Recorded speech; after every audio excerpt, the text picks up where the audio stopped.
Boy, the Wandering Dog by Marshall Saunders. Chapter 2. I Lose My Friend. "Here, dog catcher!" shrilled an impish young voice. "Here's the kennel where the strange dog ran in. I saw him. He hasn't a collar on." I scarcely dared breathe. Some Bowery imp had seen me and reported me to the police. "Gringo," said an unusually resonant man's voice. "Come out. We're going to raid your kennel." Gringo told me afterward he gave his master a wink. Anyway, when the deep voice sounded again, it was to a different tune. "Officer," it said carelessly, "do you think a strange dog would get by that face?" "No, I don't," said a policeman's voice. "Run home, young one, and when you dream again, don't call me." "What are you giving me?" asked the imp's voice, and I knew by the twang it was a girl imp. "Gringo's fooling you. He's the soft dog in the heart spot. See me ram my fist down his throat." Gringo told me afterward it was as good as a play to see the cop's face when Impy ran her thin young arm in between his rat-trap jaws. Of course he had to bite her gently. There was nothing else to do. The young one, in a rage, smashed him in the face. "There's one for you, you old bluffer. You never bit me before. Keep your old dog, I don't care, but I'm onto him when he makes his exit." Gringo was shaking with laughter when they all went away. "There's a long feather in your cap," he said. "A feather I could have done without," I replied ruefully. "It means I must skedaddle." "Not without your dinner," he said kindly, and he started to shuffle toward the back door of the red brick house. "Bark twice if the angel reappears," he said over his shoulder. Thank fortune she did not, and soon Gringo returned, carrying his food dish between his huge jaws. He set the dish in front of the kennel. "I often feed here," he said under his breath. "Take what I chuck you. The angel has her eye at a crack in the fence." As he ate, he carelessly tossed into the kennel toast scraps soaked in nice chicken gravy and some delicious steak bones with the tenderest part of the meat clinging to them. What a good dinner I had! But I was nearly choked with thirst. I told him about my parched throat when he finished his dinner and came into the kennel. "You'll have to wait," he said, "till the angel folds her wings. She's the cleverest young one on the Bowery. Usually I like her, but tonight I wish she was in—" "Yes, yes," I said, "in bed. Well, she'll have to go soon." "Poor kid, she has no mother," said the old dog, "and her aunt spoils her." That young one stayed at the fence crack for exactly 1 hour. She was determined to prove she was right. Before she went away, she called viciously, "I've got to beat it, Gringo, so tell your friend to take a starlight saunter to some other place in this burg. I'm going to make this place too hot to hold him tomorrow." He said nothing, and observed irritably, "Usually girls like dogs." "She's wild for them," observed Gringo. "Don't you catch on? She's mad because she didn't get her own way, and because I went back on her." "But why did she report me in the first place?" I asked. "Because she was hanging round here, hoping to get a glimpse of you. I gave her a black look when she came too near, and it crossed her temper. She was bound to get even with me. I should have let her see you. Then she'd have helped you. She treats dogs like Christians." "Pagans for me, then," I said. "I think I'll be going." "You must have a drink first," said Gringo hospitably. "Follow me." He led the way to the saloon, to the tub where they washed the glasses. The water was rather fiery, but I didn't care, for I was exceedingly thirsty. He invited me to stay till later, but I said no. I wanted to get away, while there was still plenty of people in the streets. "You're leaner than I am. You can slip between folks," he said. "I never could hide my bulk. Still, you're white. That's dead against you. How do you get over that in your travels?" "It's a great handicap," I replied, "except when I'm hiding against something light. But it's wonderful how one can overcome disadvantages." "You're smart," he said with a snort. "I guess you'd get on anyway. Call again sometime." I thanked him warmly for his hospitality, scurried down the side street, then round by another winding one to the Bowery. Oh, those narrow streets! Rich people have the ugly things at the backs of their houses. These poor people had the fire escapes and clotheslines in front. No room at the back. Poor wretches, they even hadn't air enough. I could smell the foulness of it. No wonder they get tuberculosis of the brain. I dashed back to the Bowery, which was airy and comfortable compared with these side streets. Then I mingled with the crowd on the sidewalk. For weeks I've been living in a small town, and this seemed like old times, for I am a city dog born and bred. I love the fields and forests for a time, but for week in and week out, give me the pavements and lots of excitement. In town let me live then, in town let me die, for in truth I can't bear the country, not I. If one must have a villa in summer to dwell, oh give me the sweet shady side of Pall Mall. An English greyhound taught me that. One summer when I was in London, with a dearly loved mistress who afterward married a man who hated dogs. Well, to come back to the Bowery, it was a fine night, and everybody was out but the cripples. Oh, what a forest of little feet and big feet, and pretty feet and ugly feet, and good feet and wicked feet. I trotted among them, moralizing just as hard as I could. Feet have as much character as faces. Show me a pair of shoes with the ankles in them, and I'll tell you what kind of a headpiece crowns the structure. For a while I ran beside a nice little pair of stout black walking shoes. They had been patched, but the blacking on them shone over the patch. There were neat darned stockings in the shoes, above them the trim circle of a serge skirt. Then, on account of the crowd, I could see no more. But I knew a tidy young girl walked in those shoes, and her brother must have approved of her, for if a boy goes walking with a sister at night she must be a pretty nice girl.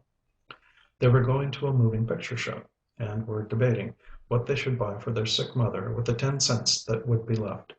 Finally, they decided on grapefruit. The boy had stocky feet encased in heavy boots that had not been bought this side of the Atlantic. I listened to the rich brogue of the boots, and found it was Irish. When the great yellow and red mouth of a moving picture palace swallowed up shoes and owners, I sidled up to another pair in the throng. Oh, what a little witch this girl was! Dirty, light-topped, French-heeled shoes, wiggly, frayed skirt edge, silly walk. She kept lopping over against her partner, a lad who was parading the damp streets in thin-soled, shoddy shoes, about as substantial as paper. I couldn't stand their idiotic talk. I left them, paddled up to 42nd Street, and ran across it to Broadway. I noted that many more electric lights have been put up since I was here last. The Great White Way has more than 1,000 eyes now, and the pavements were rather lighter than I liked them. I lifted my paws daintily, feeling as if I were walking on mirrors. However, the mirrors were mostly obscured. What crowds of hurrying, restless human beings, surging to and fro, meeting, clashing, avoiding, closing, opening, just like waves of the sea. I had no need to keep out of sight of the policemen here. They were fully occupied with the human waves which sometimes leapt over and by them, in spite of the warning hand that would keep them from being dashed to pieces by the street traffic. I paused to take breath round the corner of a street. "Say, those policemen have a hard time," I remarked to a black cat who had come out to take the air, and was blotted against a dark spot in a wall. She wasn't a bit afraid of me. "Everybody has a hard time in New York," she said gloomily, "and if one human goes under the wheels, the rest show their teeth at the cop." "That's mean," I observed. "Everything's mean here," she said. "It's a hideous place for cats."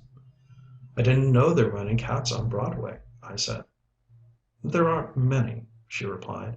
"I come from Sixth Avenue," and she gave a backward tilt to her head. I sat and panted, and she went on bitterly. "You dogs don't know what life is for us cats. You are led out for exercise, and you get it, even if your head is in a muzzle. They take you to the parks. If we crawl out, we can't get beyond the curbstone. Just think of life without the touch of earth and grass to your paws, everything paved and stony. I wish I was dead." "Some cats go on the roofs," I said. "I've seen them." "A roof is glary and there's no earth there," she said, "and no one to play with. Cats shouldn't be allowed in big cities. Look at my face, all broke out with mange." "Do you get enough to eat?" I inquired. "Too much," she said gloomily. "I belong to an eating house. I'm supposed to catch mice, but I don't. I just dream." "What do you dream about?" I asked. Her face grew quite handsome. "I dream of a little cottage with a garden and a kind old woman." "Are you a stolen cat?" I asked.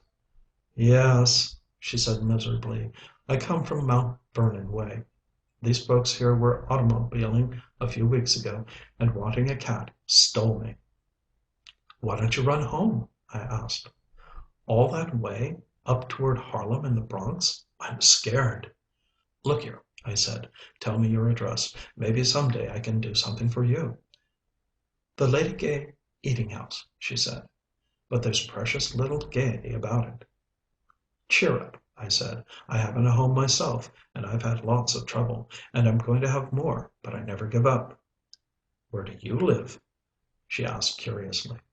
I began to laugh. "I wish I knew. I'm looking for a home." "You're quite a nobby dog," she said, looking me over. "I suppose our eating house wouldn't suit you." "Now mind," I said warningly. "I'm not stuck up. I love all kinds of people, but for choice give me the rich. They're so clean, and have so many comforts." "I guess you're right," she said bitterly. "I wish I had your pluck. I'd like to go home seeking too." "Come along," I said with a laugh. "I'll take you." She shrank back against the wall till she looked like a pancake, and drew in her breath. "I never dare." "If you never dare, you never accomplish anything," I said. "But even if I dared," she said persistently, "how could a cat get through these crowded streets, away up to Mount Vernon?" "Oh, I don't know," I said. "But in your case I'd do something. There's always a way out of trouble." "Well now, just suppose you're a cat and in my place, what would you do?" "Do those people who stole you ever motor back in that same direction?" "Often. It makes me crazy to hear them talk about the lovely times they have, spinning along from village to village and town to town." "Why don't you sneak into the automobile some day when they're going out, and hide till they get somewhere near your old home? They'd be sure to go in somewhere for a drink. Then you could steal out and make a bolt for your old woman and the cottage." "There's no place to hide in the car," she said. "They'd discover me." "Well then, start out some night and take the journey in relays. A strong young cat could run miles in a night. By morning you'd be away from the crowded district." "But where would I get my breakfast?" she asked. "Oh, fudge!" I replied. "I see you're one of those cautious cats that want every step of the way checked out. You've got to rely a little on your own initiative to get on in this world." She showed some temper at this, and said snappishly, "I can't change myself. I'm made timid." "Then you've got to trust to luck or to a friend." "Will you help me?" she said pitifully. She was a perfect goose of a cat. Still I couldn't help feeling sorry for her. "I'll give you some advice," I said. "Stop eating meat and take more exercise. You're too young a cat to have mange." "I do take exercise," she said. "I come here every night and watch the folks." "Do you call that exercise?" I said disdainfully. "Why, that's nothing. You should run back and forth for hours. Come in here through this door into the courtyard. I'll show you how." My paws were beginning to get pretty sore by this time, for I had run far that day. However, I notice I always have bad luck if I don't stop to help some lame dog or cat over a stile. So I leapt and gambolled round that dark courtyard, and made her do likewise, till her lugubriousness had all faded away. "I declare I feel like 10 cats all rolled in one," she said, holding her head up and mewing gratefully. "Now, you just come here every night and do this," I said, "and cut the meat out of your bill of fare. Hope on, and if you can't do anything for yourself, and if I get a good billet, I'll do something for you." "Oh, what will you do?" she mewed anxiously, as she followed me back to Broadway. "My friend," I replied, "I'm a dog that acts on impulse. Good bye, and good luck to you." "So long," she said sweetly. "You've brought me hope and cheer. Oh, do come soon again." I laughed and tossed my head as I left her. Who could tell when we should meet again? "You spruce up and do something for yourself." I called back. "You're the best friend you've got. Remember that." I traveled up Broadway for a while, in a brown study. What a pity that so many of us like the city. The country is certainly better for us. Why didn't I stay in lovely old Virginia? Ah, why didn't I? And I snickered to myself as I dashed out into the street for a run. We like crowds and music and excitement. We like to be pushed and hurried and worried, and have funny things and adventurous things, and dreadful things happen. There's nothing in the world that some human beings and some dogs hate as much as being bored, and that's what takes us to the cities, and keeps us there till we're exhausted, and go to the country to recuperate. But wouldn't it be possible to have the country made more attractive, I wondered. I've heard human beings talk about good roads, and more telephones, and theaters, and moving pictures, and churches open all the time, like some of these New York churches where you can go in and rest. More city in the country and more country in the city. That would suit everybody. I opened my eyes wide when I got to 72nd Street. Why, I thought, I was downtown. How the traffic has moved up! Broadway got quieter and cleaner and broader as I ran like a fox along the wide pavement. Here was more danger of being seen by a policeman. Two did see me, and one gave chase and threw his club, but I laughed between my paws and ran on. Let him catch me if he could. Old Broadway looked fine. There are huge apartment houses where there used to be nothing at all, or else contingents of fair-sized houses squatting along the way, waiting for something to turn up.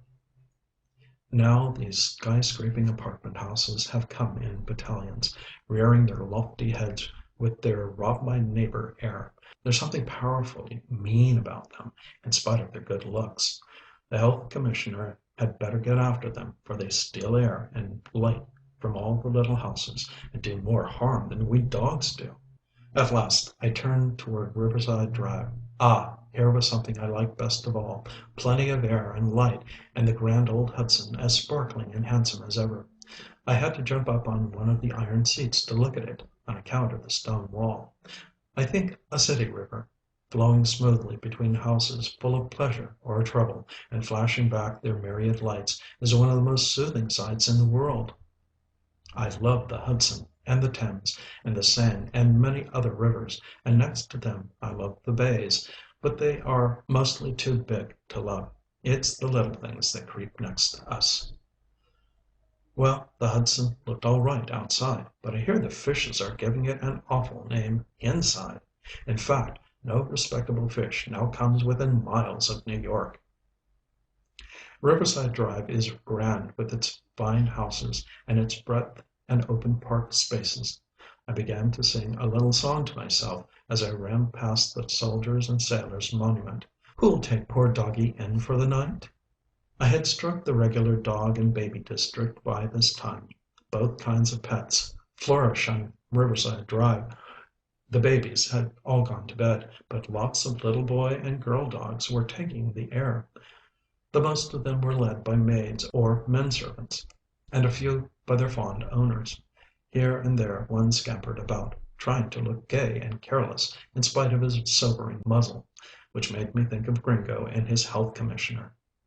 I often think what a lot of trouble human beings take for us dogs. I've seen men and women yawning with fatigue, exercising their dogs at night. They know we love them.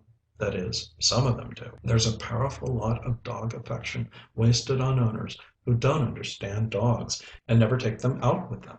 Upon my word, my heart has ached to see the pitiful, beseeching glances some dogs give their masters and mistresses, as if saying, "Do like us a little. We just adore you."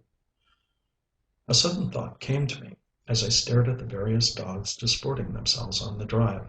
I must get a collar off one of them. I fixed my eye on a young but horribly bloated Boston terrier with a white face, who was wearing a collar too large for him. He hadn't any neck worth speaking of. Now, I am an open-faced, wire-haired fox terrier, and my neck was not nearly as large as this bloated fellow's. I stalked him for 3 blocks, till he got skittish, and throwing up his head, left the maid he had been following so closely, and started out by himself, for a run in the bushes. She stood holding his muzzle in her hand and keeping a keen lookout for policemen. I stole after him, grabbed his collar with my teeth, slipped my own head in it, and ran like a purse snatcher with a policeman after him. Mr. Boston gave an angry roar, but I knew the maid would take care of him, so I loped easily along and forgot about them. Chapter 3